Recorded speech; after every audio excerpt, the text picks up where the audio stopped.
All right, we'll get started to save all the time that we have. So hello everyone, and welcome to the third annual Student Leadership Diversity Forum. And I just want to thank you all for being here.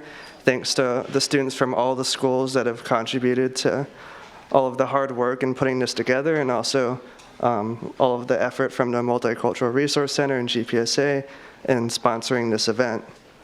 So we're here today as part of an ongoing effort to bring together student voices across all schools to speak on issues of diversity, equity, and inclusion. UCSF is often considered a siloed university with its numerous schools, programs, and campuses. And as a result, efforts to support our underrepresented and underserved populations are also siloed. This forum provides an opportunity to break down those barriers in the hope that we can move on a unified front for change.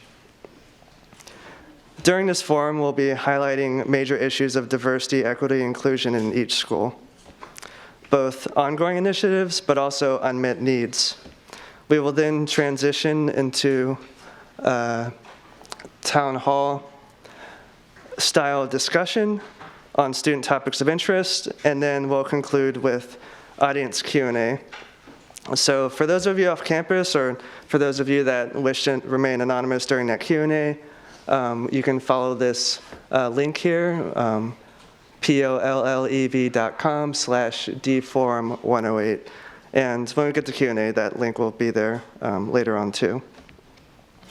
So because we want the primary focus of the forum to be kind of an open and honest discussion, I encourage you all to remember that the goal of the forum is to spread awareness of issues and to discuss solutions. So keep in mind that we want to respect individual voices and create a space where dialogue is constructive and where we can all feel comfortable enough to express our opinions. So without further ado, we'll move on to these DEI highlights and reports from various schools. So we'll begin with a representative from the graduate division to speak on issues of DEI in that school.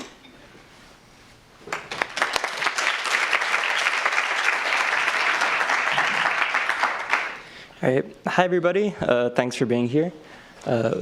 So very quickly, the graduate division's structure is sprawling, is how I would sum it up.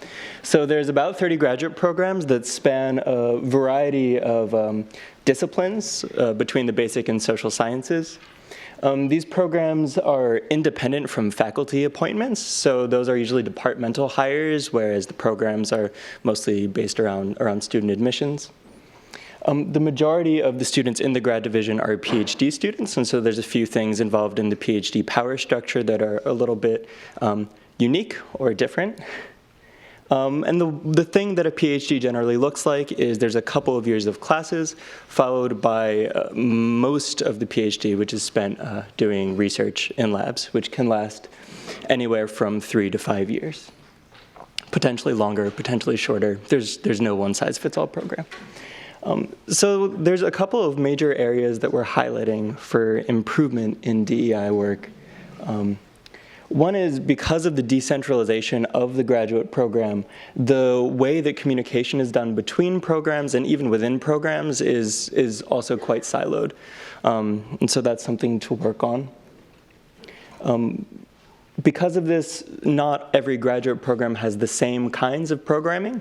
And even within programs, there's not a ton of understanding about what programming is available. Something to note about the way that resources are allocated is it's not just that they're different between different programs, but also like within programs, things are allocated to different initiatives, and it's not clear what those are. So because of this lack of program-specific programming, it's in some cases left to students to build sort of grassroots DEI initiatives. This isn't universally true. There are a couple of things that are already in place. But the DEI work that is done by students is not financially compensated and is mainly acknowledged mostly just through individual award sort of ceremonies every now and then. Not really highly valued by the academy in terms of value for future work or careers. So what's happening right now that we should think about? So there is the Faculty Student Diversity Committee, which recently has been restructured with a reaffirmed commitment to advancing and integrating DEI initiatives across all programs in the graduate division. And it does require attendance from basic science administrators, as well as grad student leaders in the field of DEI, at least. And this committee is going to be publicly viewable on the graduate division website, so people know who to contact if they want to give input here. There's also these monthly student RCO dinners for RCOs that are student leaders of RCOs that are committed to DEI initiatives. And this has provided a space for student groups to collaborate and sort of come together over particular goals that they want to push forward in the graduate division. And because of the presence of university leadership, of graduate division leadership, these have been really helpful in pushing some of these initiatives forward. But there are some things that we specifically ask of administration related to how the graduate division can do better in DEI work for us. One is that we do need a centralized hub, something that sums up what DEI work is currently ongoing, as well as what the situation is, basically, in all programs. This would be great to have not just within the graduate division, but across UCSF, although this is a slightly larger ask, have some centralized diversity dashboard that can just be checked, and then you sort of know, you know who to go to and what to ask about. Students do need to be better recognized. What that model of recognition looks like, there's a few different models that we can think about, but individual rewards or awards on an individual or annual basis doesn't really do service to the on-the-ground work that people are constantly engaged in. And it would be very heartening to see each program individually commit to making DEI a priority.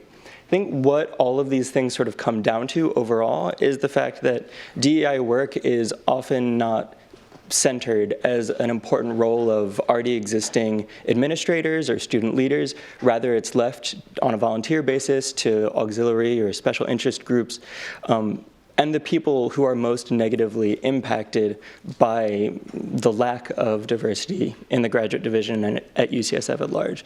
So if we can figure out a way to shift the academic model in a way that centers and values that work, I think that would do a lot for the graduate division and hopefully for the university at large. So with that, I'd like to introduce the reps for the School of Dentistry.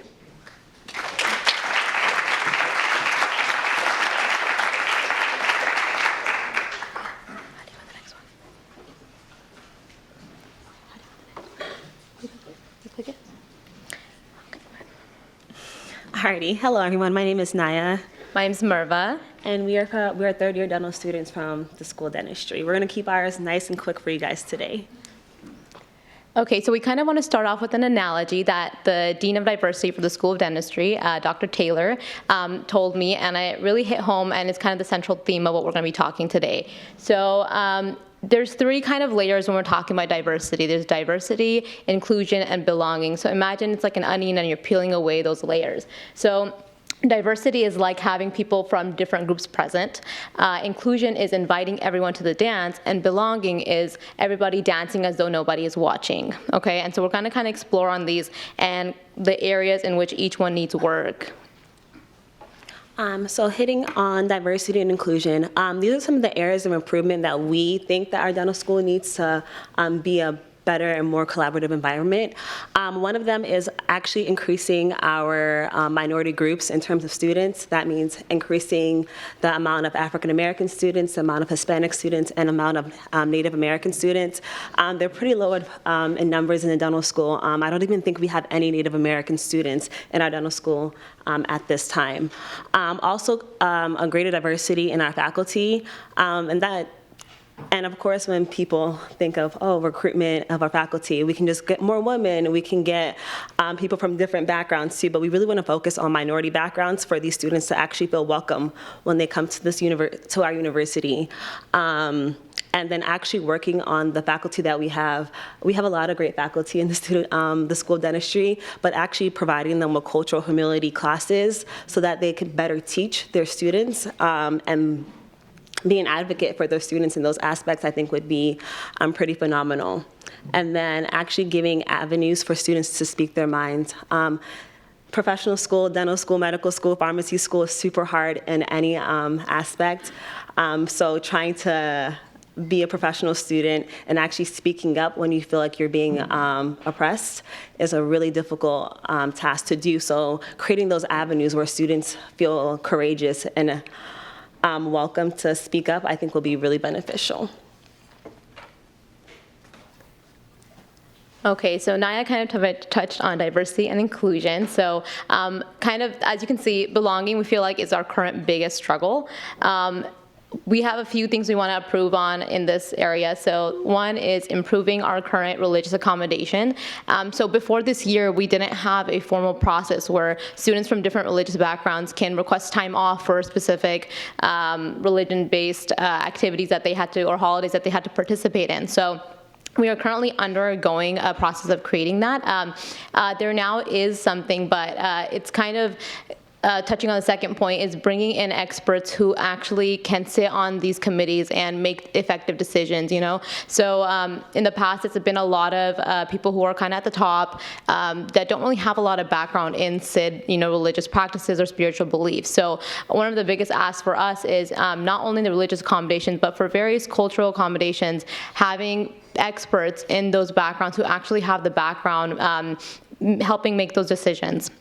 Another thing that we're currently working on, we had a climate survey for the School of Dentistry, and these are the kind of things that we identified as the most important from those. First of all is recognizing acts and encounters that we observe that represent bias or stereotyping. So what that means is not just, you know, identifying that, okay, this is happening. So oftentimes students are turned away from taking these type of surveys because they fill them out and then they wonder, well, what are the consequences? Is any action going to be taken? So these are kind of things that we're thinking about in terms of action items. So one, developing the skills to intervene, either as a person who is receiving the encounter or the person who is observing it.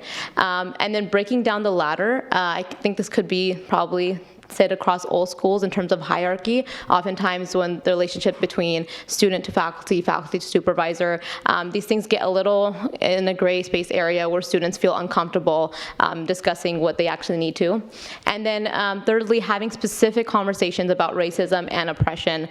We feel oftentimes things can be sugar-coated or not explicitly talked about. So making, again, as Naya touched on earlier, avenues where students can feel comfortable talking about these specific things. And then lastly, we think one of the biggest things that any school, I think, actually does is they do so much in recruitment for diverse students.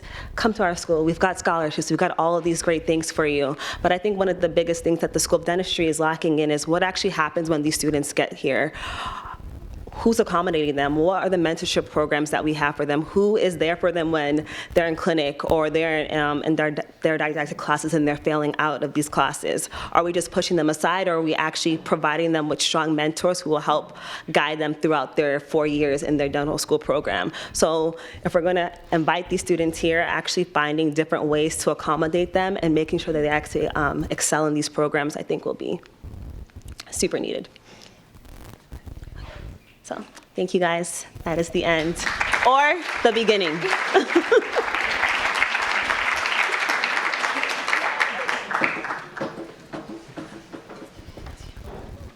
So next we'll have representatives from physical therapy.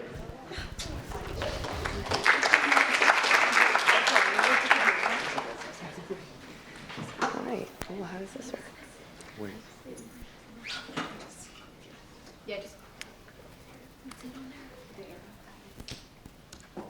Well, no, I'm not seeing anything. Oh, we're not seeing it? Oh, boy. Okay. All right. Okay, cool. Well, we're going to be looking up at the screen like crazy. Okay, great. All right. So hi, I'm Mari. Hello. This is Alex. We're from the School of Physical Therapy, and we're going to be talking briefly about how the physical therapy program is progressing on the goals that we set for ourselves last year as far as diversity and inclusion, as well as touching on ongoing initiatives that we have in place for students and faculty. I'm not in control here.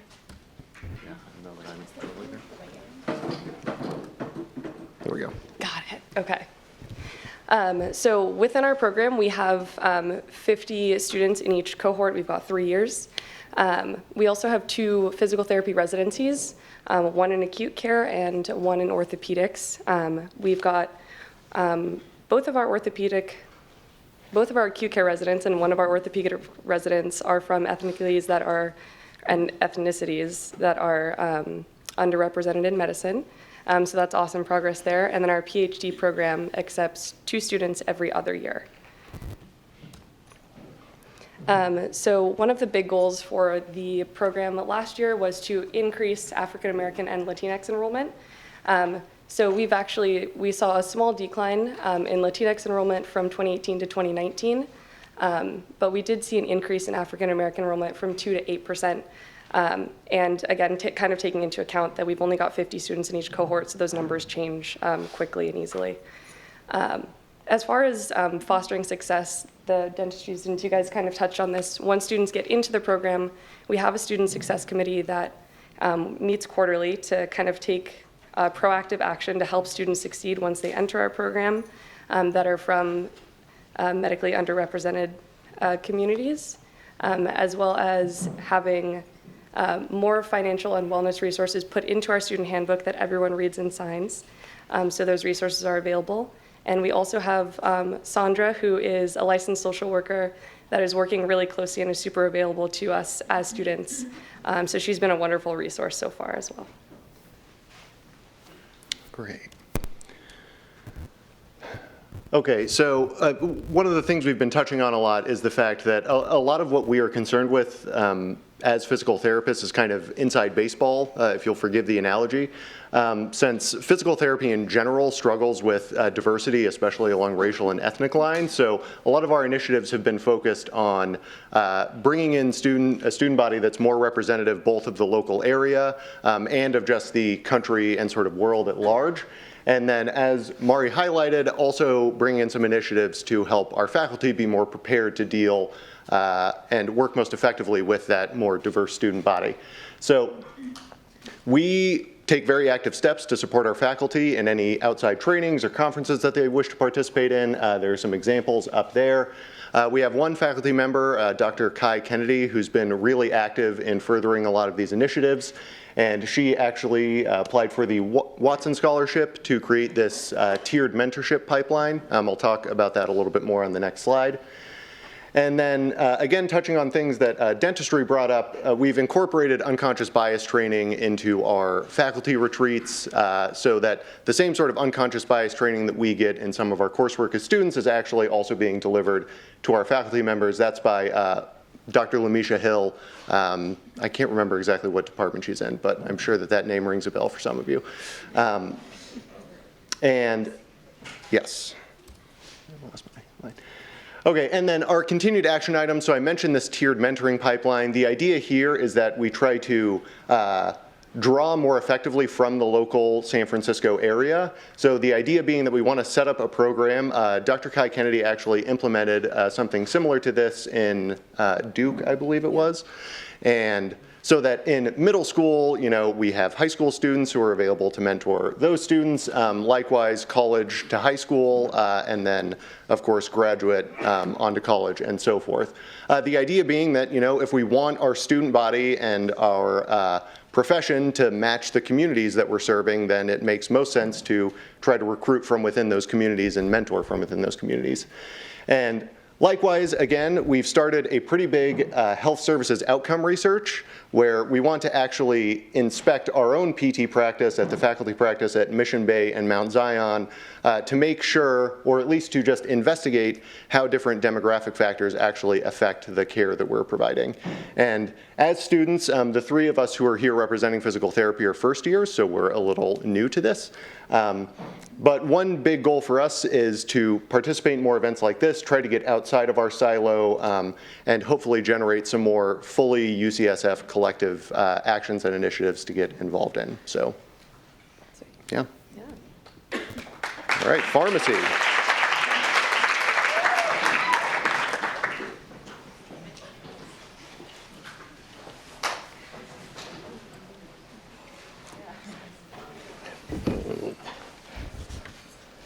All right. Hi, my name is Mitchell, and these are my colleagues, Stephanie, Daria, and Aaron, and we're all first years with the School of Pharmacy. So just as a brief overview of what our current curriculum includes, including in regards to DEI topics, we have diverse curriculum sprinkled throughout our 3-year program. Mainly in the realms of policy and issues brought up in conjunction with our current blocks. So for example, in our asthma treatment blocks, we have discussions about low-income families and how that affects their asthma treatments. We also have programs brought up headed by our Vice Dean Sharon Humans in the realm of culturally competent communication. So mainly in our skills portions, we're learning about how to foster communication skills and approach patients of different race, ethnicity, gender, sexuality, language difference, health beliefs, all that sort of realm. And we've also started to adapt new principles in writing our patient cases to prevent introducing stereotype biases. But for more on what's happening, what's lacking. Sure. So speaking to other students in other schools, there's an evident lack of DEI initiatives incorporated into our curriculum and without the school. For example, the School of Medicine has a 2-week intensive course that specifically addresses inequalities in healthcare, and the School of Nursing is also working towards a system that will hold faculty accountable for portions of the curriculum that perpetuate bias. We believe that in our curriculum there is a lack of specific directed initiatives, and that's what we're trying to address.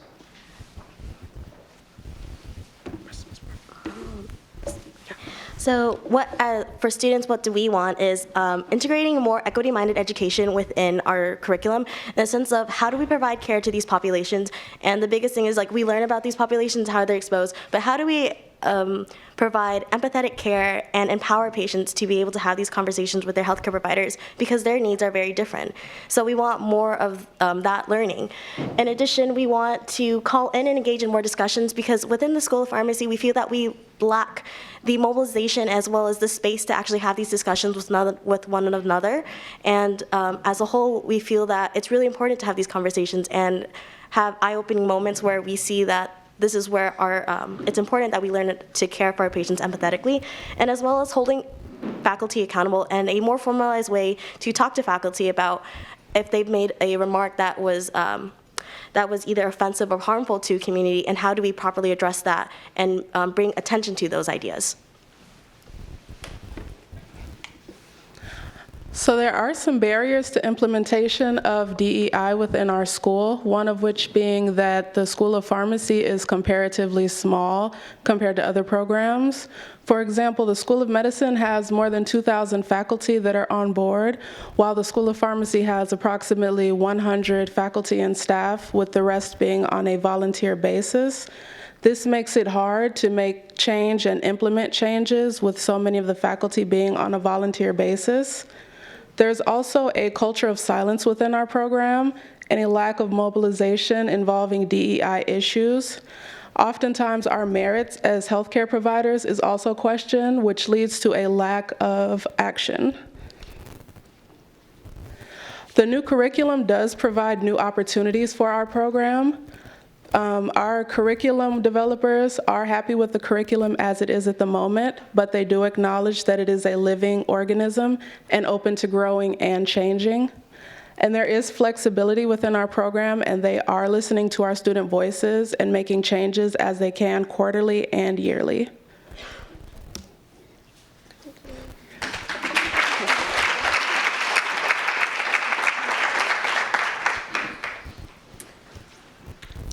Hi, everyone. I'm from the School of Nursing. My name's Katie Machado.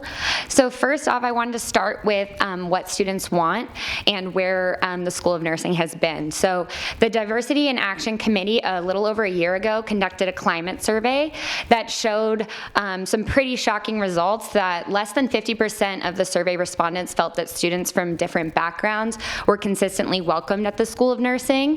58% of students had personally been on the receiving end of offensive, exclusionary, hostile, or intimidating behavior, of which 51% of those students said it interfered with their ability to learn in the classroom. And 23% of students surveyed had considered leaving UCSF because of the culture at the School of Nursing. So overall, this was a pretty alarming cry to action that students really want a safe, supportive, and equitable learning environment that focuses on not just bringing in diverse voices, but really upholding equity and inclusion values in the classroom.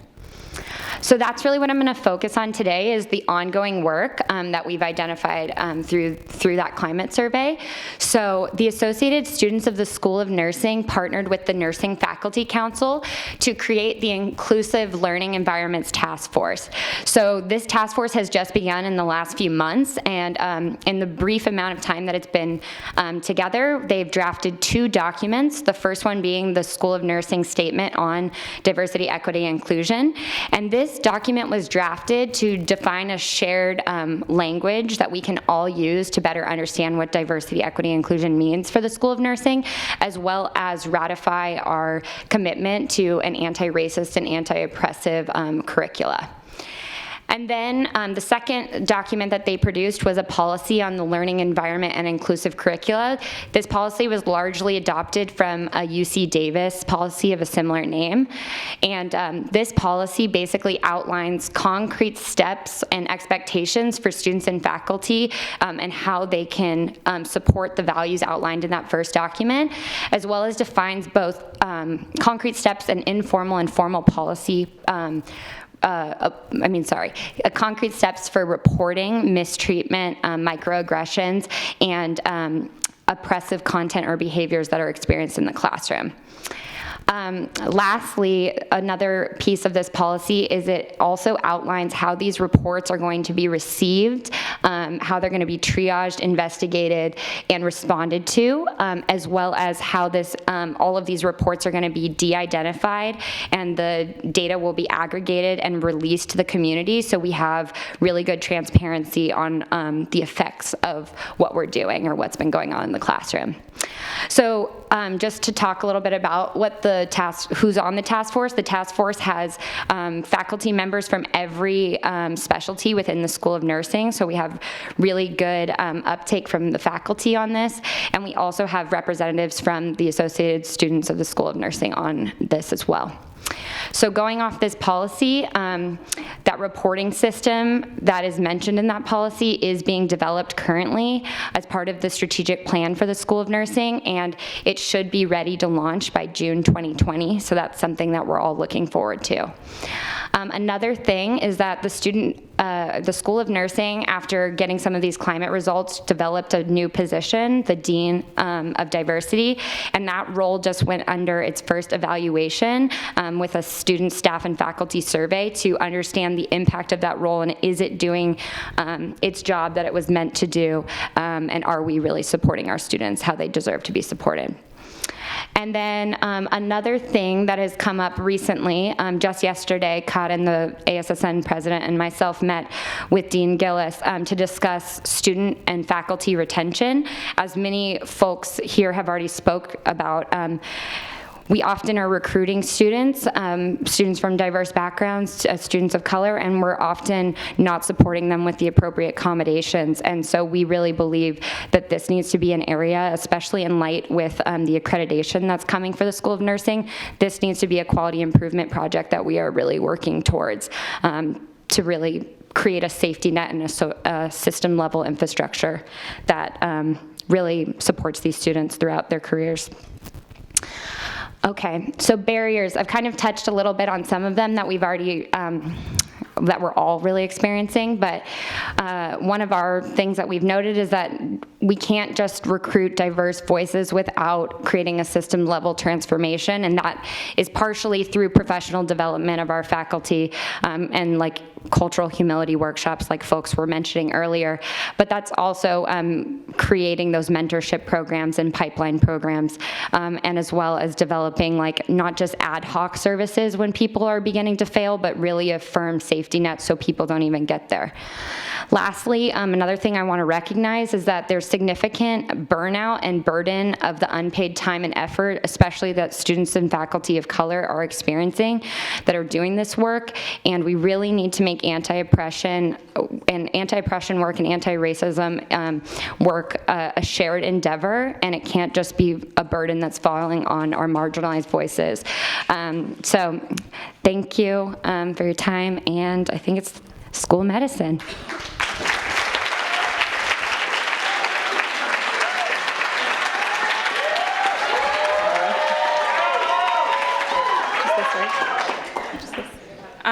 Hi, everyone. Thanks for the support. You guys rock. My name is Odwenyo, and I'm currently a first-year medical student at UCSF, but I actually have a much longer history at UCSF. I'm a recent graduate from the BMS PhD program, but I actually want to take my story even further back, just to recognize that DIE work and sort of culture shift work, I'm starting to realize is amongst the hardest work I think collectively we engage in. And I just want to, I think, center my talk around recognizing, I think, the hard work, because I personally benefited from, I see so many different people in this room that have like helped me get to where I am now. And yeah, how does this, which one? This one, okay. Yeah, so my story at UCSF actually starts about 19 years ago. I took a 6th grade field trip as part of an outreach program to increase women in STEM field. I took a field trip to Dr. Shannon's lab and was just completely just amazed and inspired by the potential of using basic sciences to help people. And I decided that very day that I would become a UCSF scientist. Me loading my very first gel. And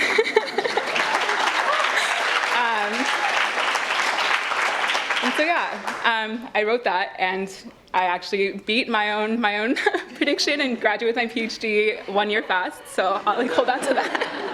And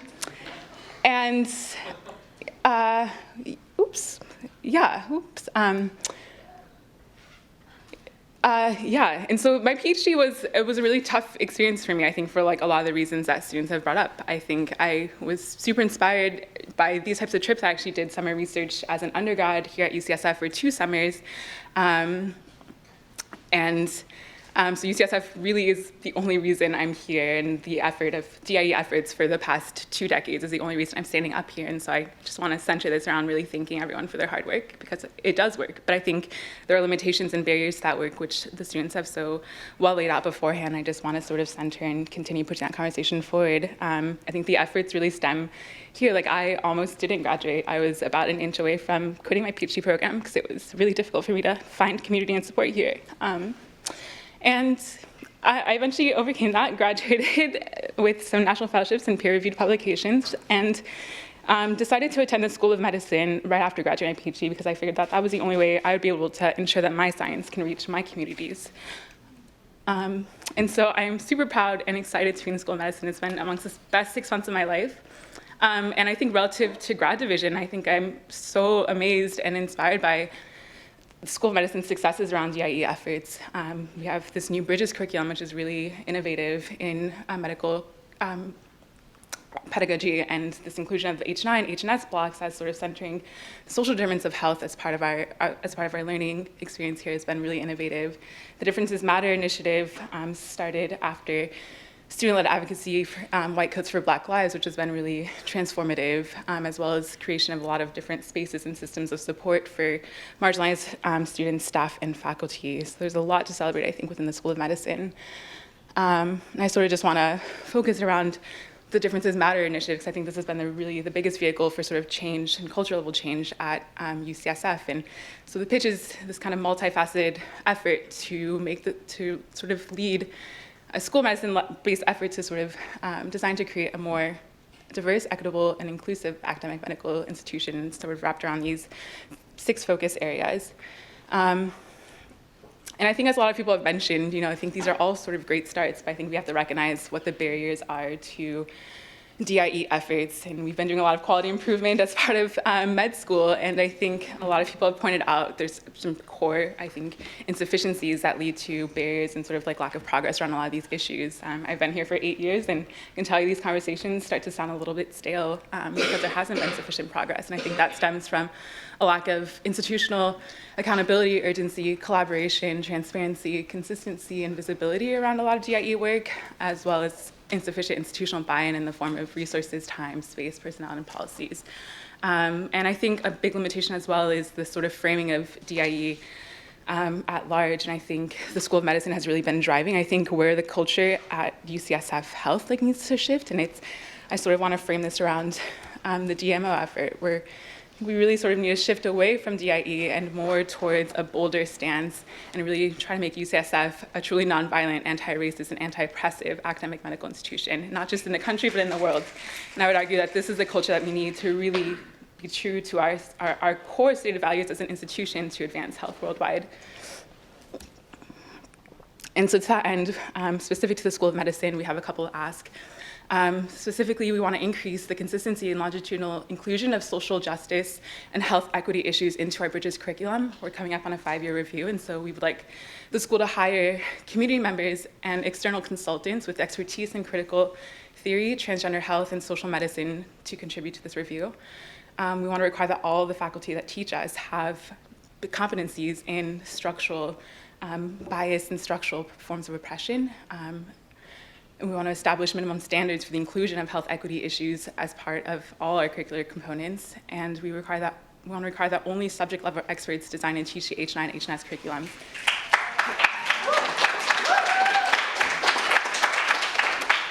We would also require increased training around identifying, dismantling structural and systemic forms of oppression. And so I think the biggest area to sort of reach this is to update our core competencies to make sure that all students that graduate from the School of Medicine have the ability to recognize structural biases and advocate against systemic forms of power and oppression.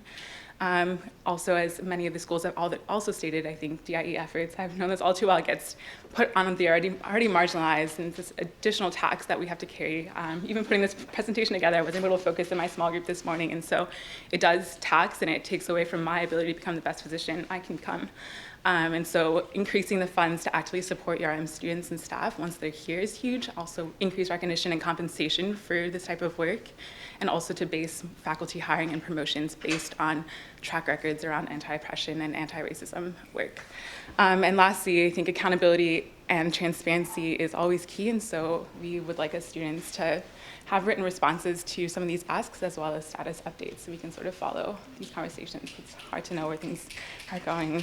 And so with that, I think a lot of people have brought a desire for more sort of interprofessional modes of communication. And so School of Medicine started a Slack, Health Equity at UCSF. I'll make sure that all the student leaders represented have access to this, and you can sort of sign people up from your schools, and that could be a good platform for at least students to sort of share grievances and share success stories from their schools, and hopefully we can all better support each other towards this work and changing culture at UCSF. So thank you.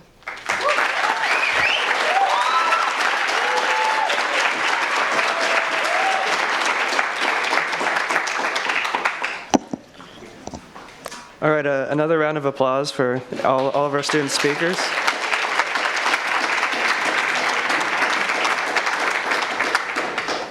And so yes, I mentioned earlier that the second part of the forum is to have an open discussion about a lot of these issues we just talked about. I think what these reports really highlight is that there's universal issues that the university as a whole needs to move forward on, but there's also areas where certain schools are struggling that other schools are particularly excelling at. So if we just reach across the aisle and collaborate on these efforts, we can actually unify and truly move forward as a university. But yes, in planning for this forum, students put together a nice set of questions to kind of spur a discussion about these issues. And I just wanted to say again that everybody here can join in on discussion. I just want to reaffirm that we're respectful and constructive in how we move forward, but this isn't just for students talking anymore. Like, I know a lot of you here are admin, and we'd like to hear your voices on some of these subjects. So we'll begin. I just want to say that in response to some of these questions, you can ask questions as it pertains to the topic, but we will have a Q&A in a little bit. And also, if you are speaking on an issue, please use the microphone. This is being live streamed, so we'd love to help people that are off campus to hear these things. So, mic runners.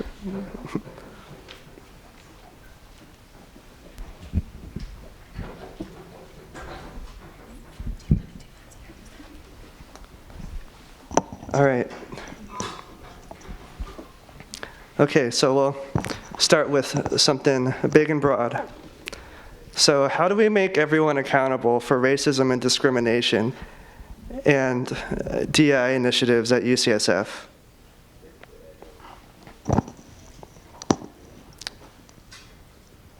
Did everybody get that?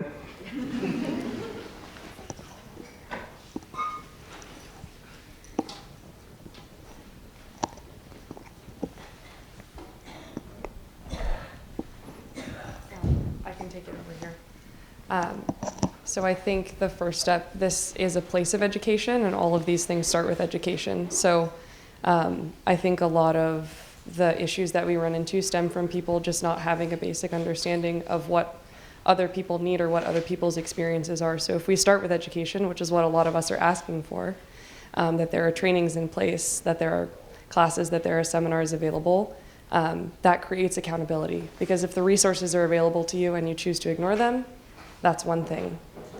But if the resources aren't there, we can't necessarily blame people for not knowing.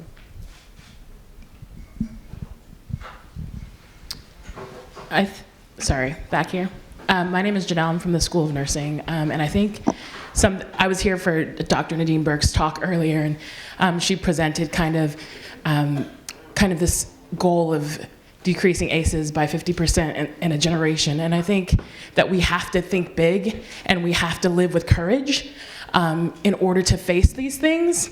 UCSF has a lot of resources. And I think that a lot of what the different professional schools talked about was like, how are we allocating those resources?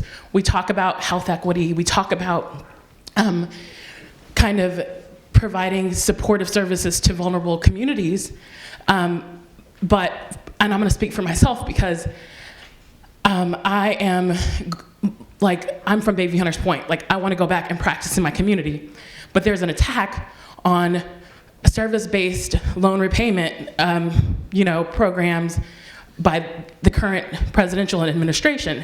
And so, like, how can we be a leader to ensure that if we're coming out with so much debt, student debt, that we can actually practice in our communities?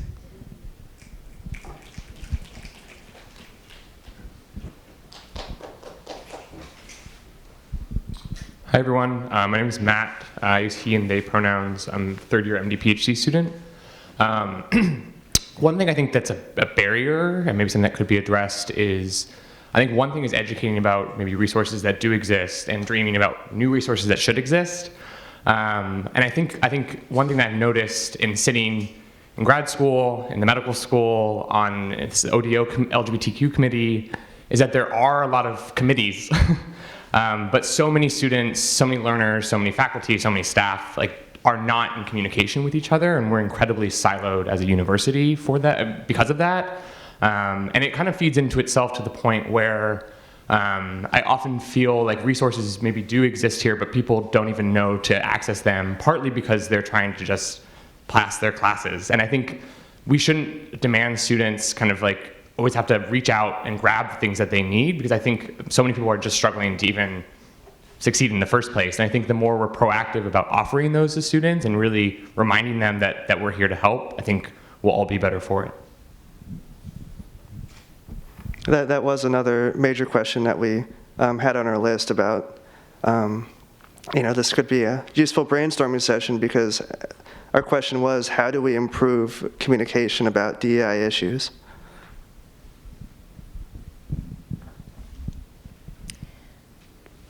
something that Owen had brought up and was one of the asks from the School of Medicine that I think is important to acknowledge is that this is a conversation, and that a lot of people put a lot of time into thinking about these things, and we kind of constantly reinventing the wheel as students, and it can be difficult to try to affect systemic change when we're here for a short time.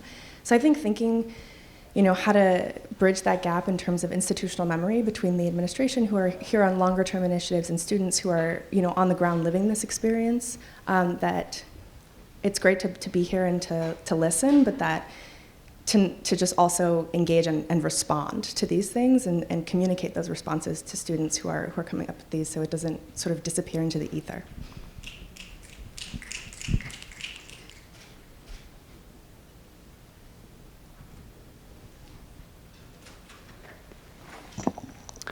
So I wanted to go back to another question that highlights this recognition that we touched on earlier.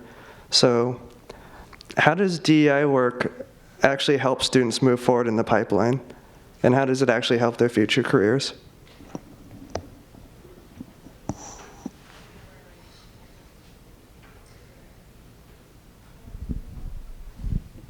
Hi, this is Ernesto. I'm a first-year MD PhD student.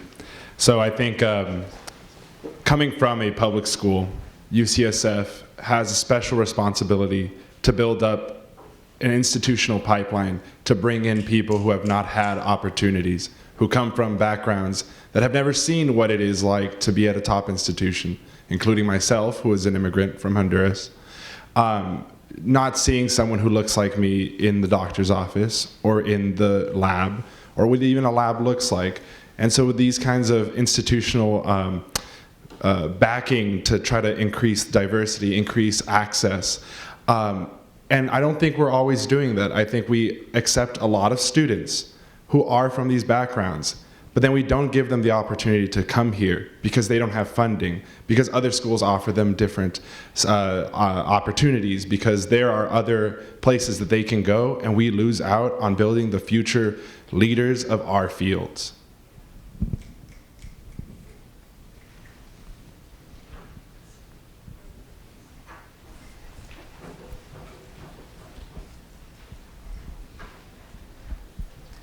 Hi, my name is Reuben Hogan. I'm a first-year MD PhD student as well and co-chair for SNMA. So I want to start by saying that I think DEI work in particular has a unique contribution to the professional development of a lot of students. Particularly, I'll speak for myself as a student of color. Seeing faces that look like me, kind of on the note of that, really changes my perspective about how I view my field, both in how confident I am in reaching out to other individuals to get to the end goal of where I'm going, but also then what mentally taxes me on the day-to-day of being a student in an institution where people might not necessarily look like me. I think another aspect of that is what it allows for is students, when you set up, a lot of what was mentioned was establishing these sort of mentorship pipelines, which I think is a really critical aspect of a lot of this. But I think that one thing that doesn't get acknowledged is that that can be very, which was also brought up, that it's very taxing for a lot of individuals who are above to sort of mentor consistently individuals who are below them, because it's a lot of time that's taken out of their schedule to do, in addition to being an individual that might not be represented on the regular basis at the institution, to then help other people figure out how to do that as well. And so one of the things that needs to really be talked about is how do you really adequately sort of recognize individuals or compensate them for their time and their effort in trying to continue this work when they are URM students within a particular environment.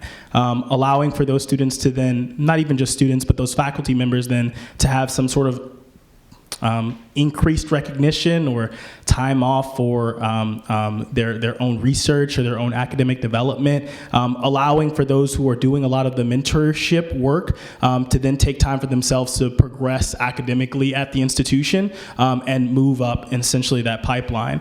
So I guess two aspects to recap. One, it's the aspect of seeing people who look like you and then understanding where you can go and having those connections so that they can continue to develop. But then two, on the other side, it's the individuals who are investing that effort and doing that mentorship, they need to be adequately considered and compensated for their time and work in doing and helping to elevate those students who look like them and who are underneath and younger.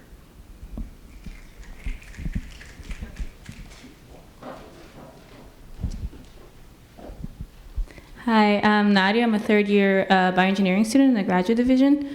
And yeah, to answer the question, I often see minorities that are doing all this DEI work, and it's often the same minorities that are doing a lot of work, like being on several committees. And speaking specifically on graduate division, our currency for our career is research. Our currency is papers. So we're taking time off from doing our research and doing experiments to do all of this mentorship work because we believe and we are benefiting it, but we're benefiting the next generations that are coming after us to actually feel safe here and to actually do their work better.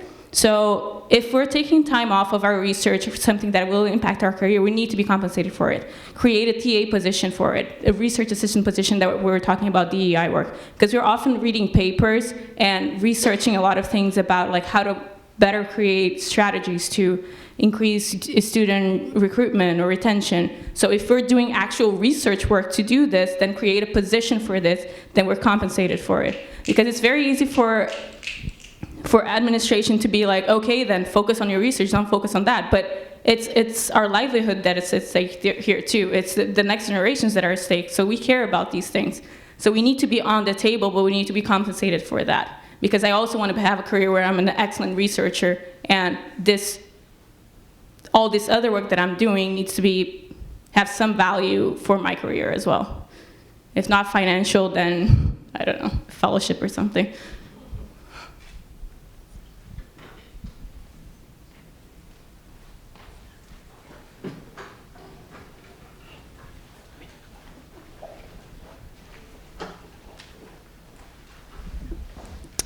Hi, good afternoon. I'm Renee Navarro, and I'm the Vice Chancellor for Diversity and Outreach here. And I'm really here to listen, so I thank you for the opportunity to be here and hear specifically from you about these really critically important issues that the Office of Diversity and Outreach spends all of our time working on a day-to-day basis at UCSF. I did want to just mention a couple of things that we are hearing you in that we're working on some of the systemic barriers to full diversity and inclusion at UCSF. And we recognize that it is a long and difficult road, and that in fact there are barriers sort of at every touch point. The admissions of students, the progression of students, the hiring of staff, the hiring of faculty, the progression of faculty. And we have thought about these things and really changed systems. So for example, I wanted to share that every faculty member who is hired at UCSF has to submit a contributions to diversity statement as a part of the hiring process. And that statement is evaluated along with their CVs, with their letters of recommendation, and is a critical component of how we determine who would be the best faculty at UCSF going forward. Similarly, with the promotions process, we have introduced these contributions to diversity statements that our Committee on Academic Promotion also considers when looking at the promotion. So those faculty who are engaged in this work, spending their academic time, are given credit for that time in the currency of the university, which is the promotions through the promotions process. We have, so we have a lot of work to do. That's just one example. We're introducing the unconscious bias as a way to enlighten all of us about how our biases come into effect and how it affects how we both hire, treat, and advance individuals across our campus. We have a long way to go, but we have some of the pieces in place to try to address some of the systemic issues and barriers that exist here at UCSF.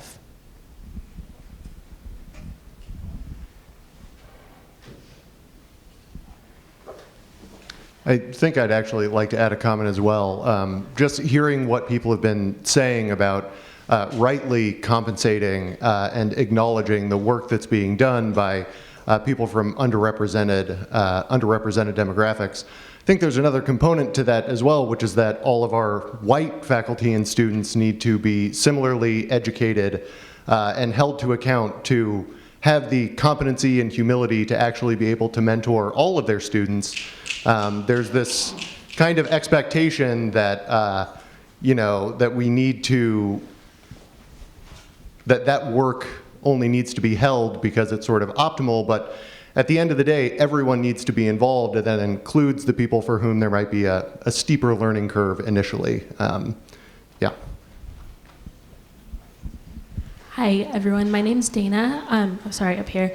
I'm a third-year PhD student in the Tetrad program, and I just wanted to add a few words as well that some of the discussions that we've had in the graduate division, and I think in the other schools, is that this is work. DEI efforts is work.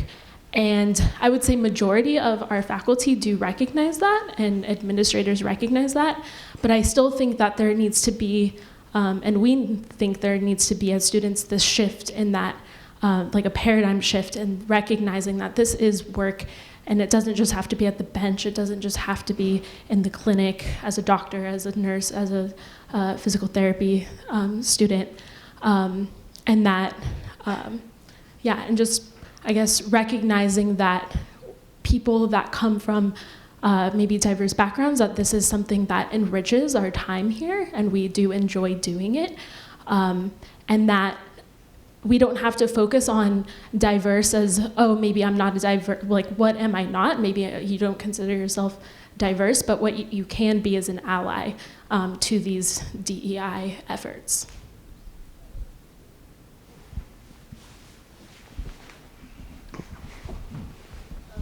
I would like to make a comment about the labor that I feel like we all have to put in based on where we come from within our communities. Oh, my name is Stephanie Fung. I'm a first-year pharmacy student, and I think for me specifically, the labor that is put into to not only like do well in through classes, but also the labor to put in to feel like I exist and belong here as an institution has been also very difficult as well. And I feel like that is the part that we don't touch upon sometimes. Especially, it's like we are fighting to like prove that we belong here. Especially when we come from, for me personally, I come from like a underserved community, and it has been difficult. And transitioning to an institution, it's that constant battle of, do I really belong here?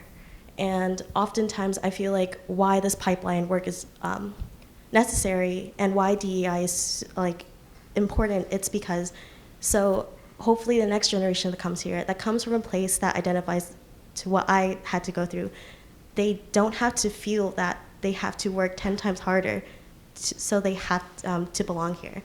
And I feel like this is why this pipeline work has been really important for me to be involved and engage in these discussions. So thank you very much. So can I make it? So my name's Dan Lowenstein, and I'm in the School of Medicine, and I serve as the provost. And like Renee, and the other leaders here, I know I'm speaking for everyone, we really, really appreciate this forum and the discourse and the thoughtfulness and the passion and the commitment that you all feel. We feel that as well. We're really working hard at this. I just wanted to emphasize something that Renee said. We've been around for quite a while, and we see the pace of change that can occur over decades, which is what culture change almost always requires, other than in the setting of a revolution. There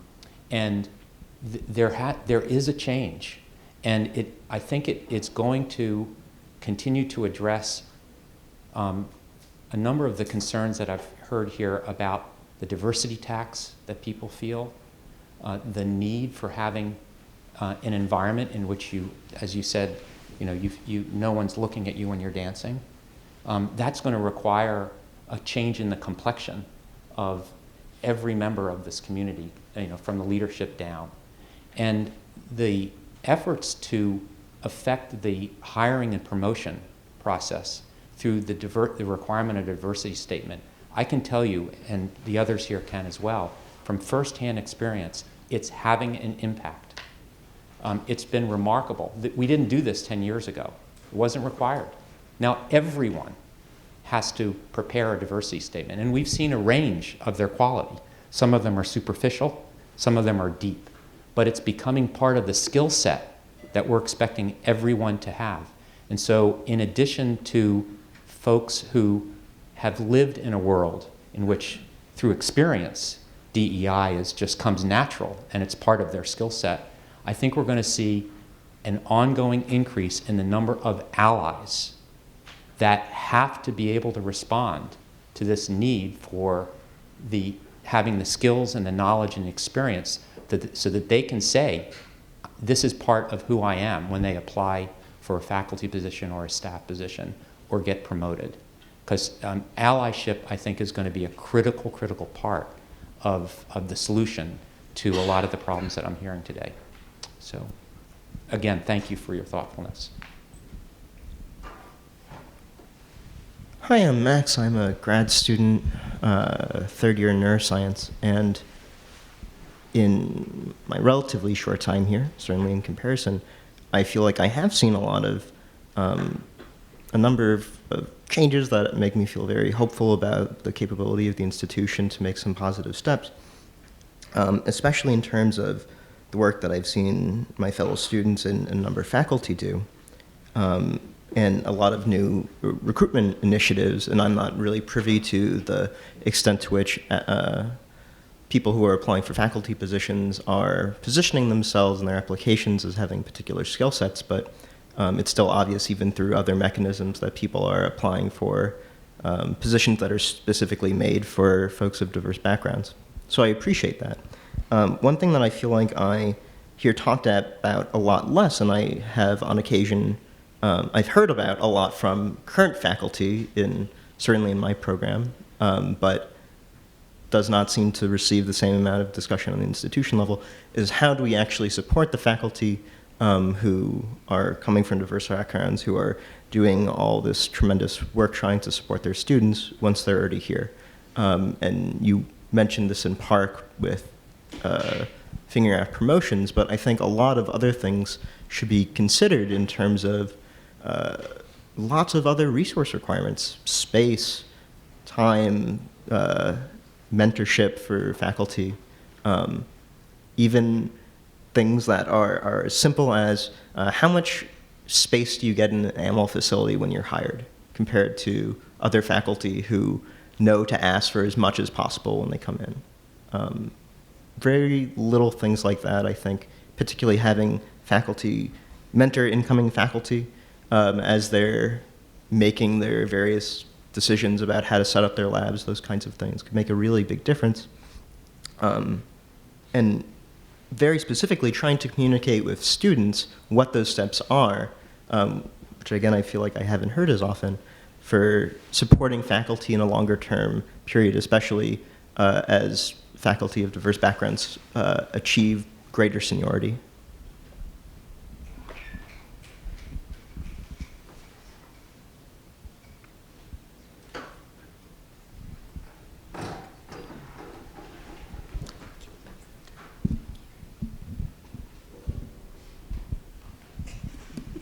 Hi everyone, my name is Diana. I'm a first year BMS student. My pronouns are she, her, hers. And something that I wanted to ask specifically to, I think, the faculty, we're talking about when a professor applies to become faculty here, they have to write a diversity statement. But what is the accountability to, once they're hired here, that they follow up on that? Because I can write pretty boards about diversity. I can write that I care about it, that I can make this statement. I can sound very convincing. But if the, I want to know, what are the steps to commitment, Because I look around this hall and you see all these empty seats. Why isn't every single seat in here taken? Why is it that I am the only Latinx student in my cohort, but I am overrepresented and I see faces that look like me here, but I go to every single classroom and I don't see that? And I think that's the root of, one, what is the accountability? It's kind of two-part. For professors to actually support us, and not only support the students that you can see visibly, that you can hear that I have an accent, but students who are LGBTQIA that do not say anything, students who have a disability and you don't see it. We didn't talk about ableism. We didn't talk about citizen status. Students who are suffering every single day for something external that is happening, right? There's so much talk about representation and visible representation, right? But I think these issues go deeper. And I think accountability for professors, but also for the students who are here, the students that say that care, but are also not here. You know, those are the people that we need to reach. Yeah. That's it.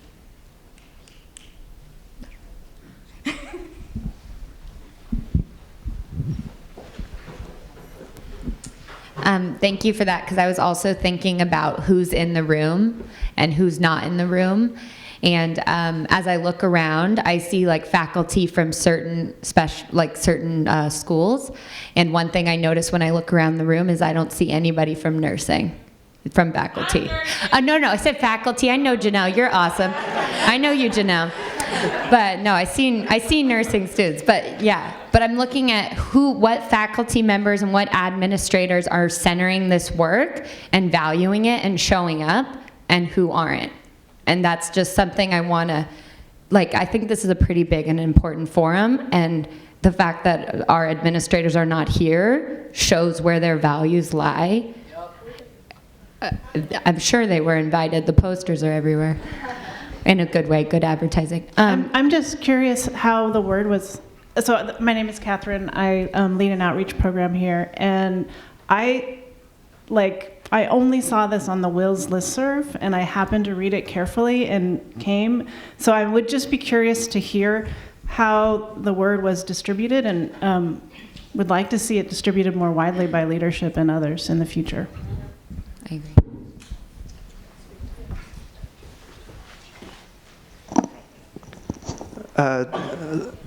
I'll just speak on that real quick. So in terms of advertising, yes, we had flyers everywhere. We invited most of the major administration. The Multicultural Resource Center actually reached out to most of the major administration involved in each school, and also encouraged them to get the word out, to trickle down. Apparently that didn't happen so much, but yeah, we did our best with the time that we had. Well, and I was saying, Yeah. But this is the third one, right? This is the third diversity forum. It's been 3 years, right? The people who weren't here last year, why aren't they here this year? It's a cultural, a cultural indicator. Sorry.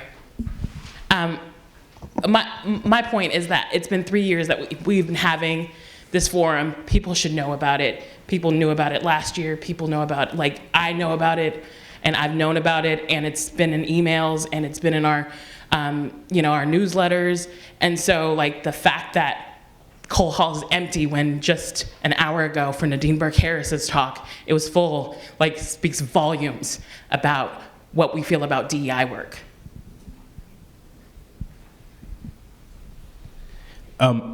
So Reuben again, I don't want to shift the conversation too much from what was said. I want to acknowledge that that's still there. I do recognize time, and I do want to put something else out there that I feel like needs to be somewhat discussed or at least heard.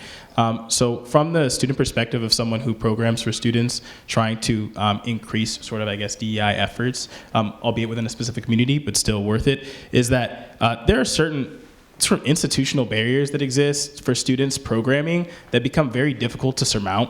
One such thing that I want to just kind of throw out there is when you're programming, the whole reimbursement system of UCSF is very difficult to navigate. I just want to kind of put that out there. If you're a person who's trying to throw events for any larger group of people, it's not always feasible in every situation to have students put that on a card and then pay for that and then wait for reimbursement later. And the fact that there's not, I forget, there was a meeting that I was in, somebody called them PQ cards or something. I don't know what they're called, but basically the credit cards that allow you to pay for something or make a purchase or something like that, that is, I don't know why that necessarily hasn't been done yet, but if I could throw that out there as one thing that potentially would help students be a lot more amenable to throwing events for other students and increasing these efforts that are already existent, that is one such concrete thing that I think can be done. Amongst other things is just facilitating and being a little bit more flexible with students when they're trying to get those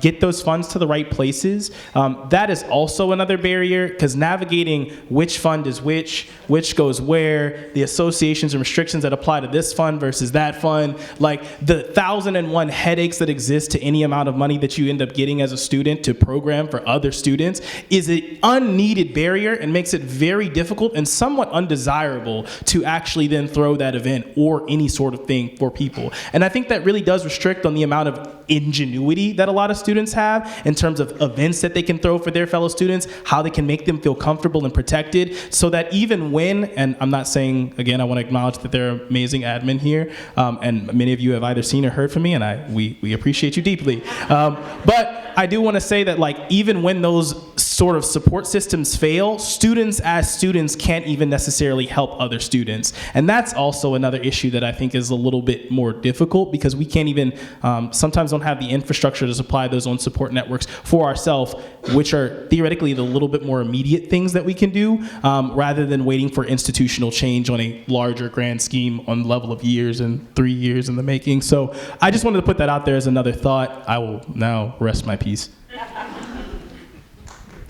Matt again. Two quick things to piggyback off this conversation. As someone who also runs a lot of student events and tries to talk to students all the time, the listservs here are not student-friendly. Every single school has a different policy. Some allow you to advertise immediately. Some tell you you have to do it 2 weeks in advance. Many things, as you might imagine, especially in this climate, do not happen 2 weeks in advance. We have to work more quickly often, and that's just the reality. And also the gatekeepers that exist in, especially the graduate division, I think is unacceptable. We have to email 30 people to get to every graduate student at UCSF, and many of them just ignore the emails.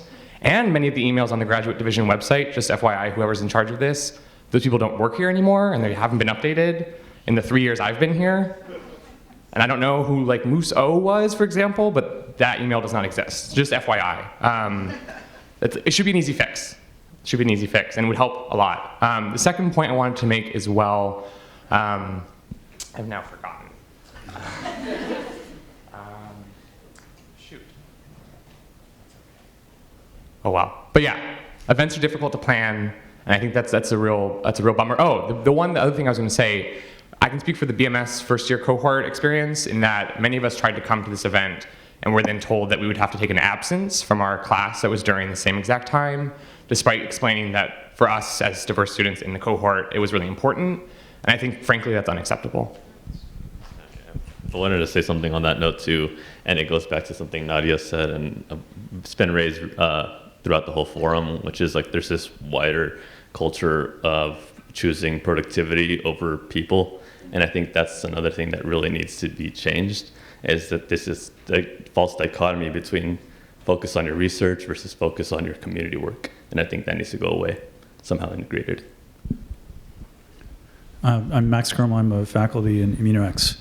And I wanted to second what was just said back here, which is that I think there is this huge value in collaboration and being able to throw an event and have an event. And I think this goes actually way beyond DEI. This is maybe to Dan specifically, but I think to the room. That this idea that we're penny pinching on these kind of events, and we're trying to watch the number of people and get and name them. I think that's something that in science and in medicine, all this interaction is so valuable that if we were to waste a bit of money on having an event, it seems just ridiculous that we have to do that. So I'm totally behind you on that one. I also want to say that it strikes me that this issue is big enough that we might want to consider, if people don't come to us, that we might want to go to them and make it a provision that every seminar series, the beginning of the season, 10 minutes, where we introduce that this exists and that it's doing things, and both of those things, both what it is and what it's doing and why people should join it. Because I think, the communication is hard, and people don't read all their emails because they get so many, and they don't look at all their Twitter feeds because they have so many. And then the question is, like, how do you make it really present?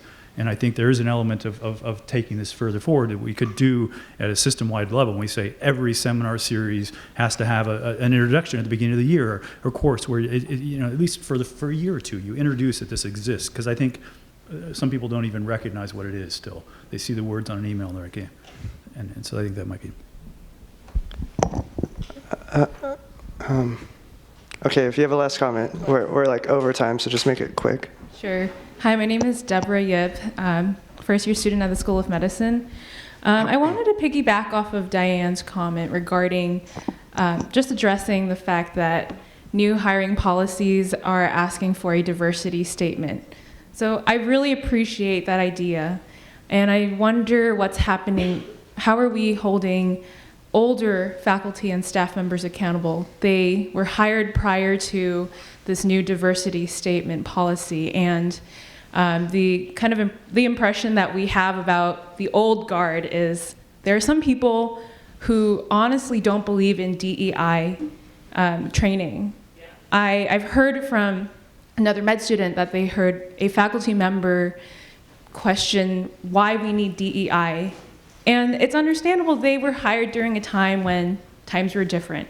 But when we go out to the wards, when we interface with community partners and see patients, we are going to meet a lot of people in places of power affiliated with UCSF who don't agree with the goals that we are trying to achieve and who don't agree with our narratives. And that's going to harm both us and, more importantly, the patients that we will serve. So I know this can be outside of the scope of education, and I might be speaking more to like the UCSF health system, which is separate from all these schools of education. So yeah, just wanted to say that is a concern that we have.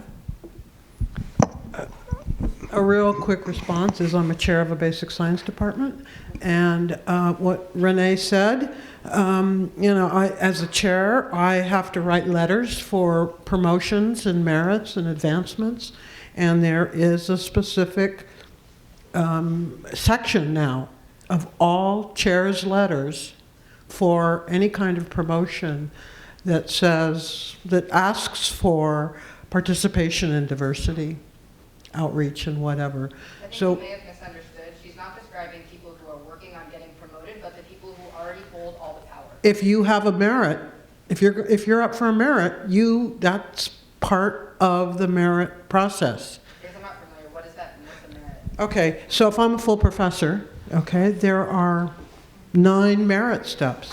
I can start out as a full professor, step 1, but every 2 to 3 years, I'm up for, quote, a merit, which is an advancement. It's not a promotion because I'm already in the full professor series, but I get a merit, and that's going to affect my salary, it's going to affect my retirement, etc. And so for every time someone, even if they're 65 years old, is up for a merit, then they have to submit a packet, and a chair's letter has to accompany that packet, and in that chair's letter is a specific section that addresses what this particular faculty is doing for diversity. Does that help clarify? Now, what CAP and deans are doing with that in terms of how much of it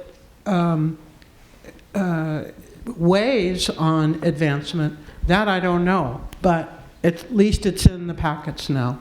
Well, and for those who are already in leadership positions, the chairs get a stewardship review, the chancellor, all the deans here, the provost, myself, when our assessments come through, that's a part of how we're assessed as well.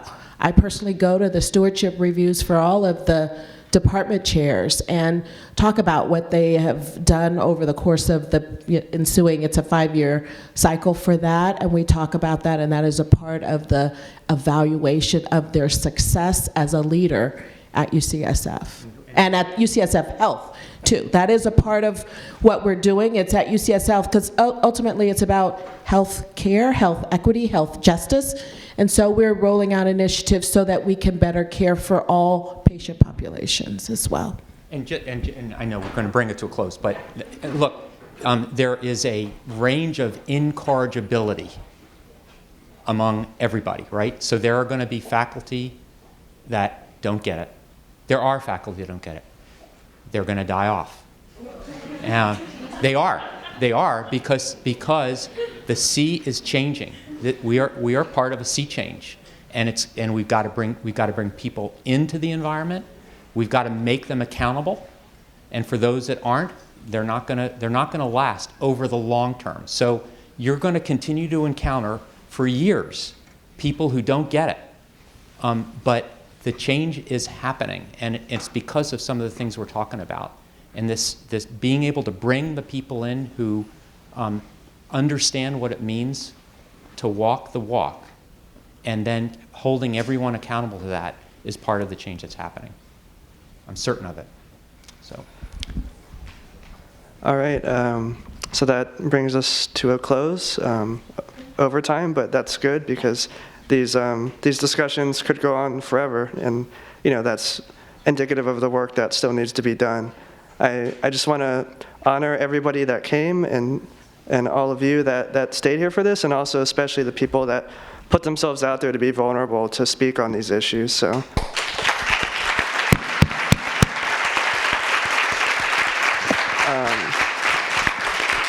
I also want to make note that talking about these issues shouldn't just be a one-time annual thing. Like, these conversations should be ongoing. We should have more of these discussions interprofessionally as a collaborative group. And I also wanted to point out that this was put together by an interprofessional group of students called the Interprofessional Diversity and Equity Alliance, IDEA. We meet monthly. You can find us on campus groups. Or just reach out to me if you want to be a part of these meetings. We don't just invite students, faculty and admin can come and talk about these issues too. But thank you all again.